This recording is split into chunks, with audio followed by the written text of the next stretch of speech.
Do you want to set WhatsApp messages on draft? You can save a draft WhatsApp message with just a few simple steps. In this short video tutorial, I will show you how to set WhatsApp message on draft. Just watch this video till the end, and do not forget to like this video and subscribe to this channel for more tutorials and tips videos. I've also added some helpful tools and apps in the description. Check them out after watching this video. To set a WhatsApp message as a draft.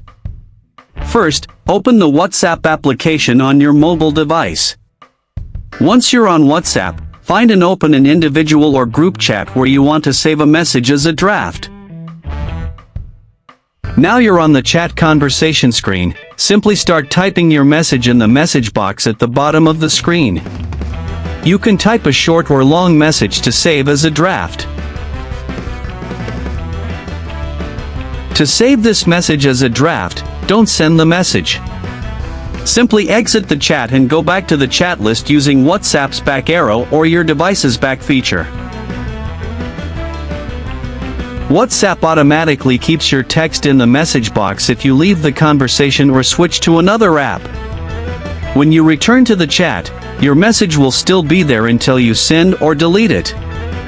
When you return to the chat list, you'll see a small draft icon or text below the person or group name. You can view and send this message by reopening the chat conversation. Look, your draft message is in the message input box.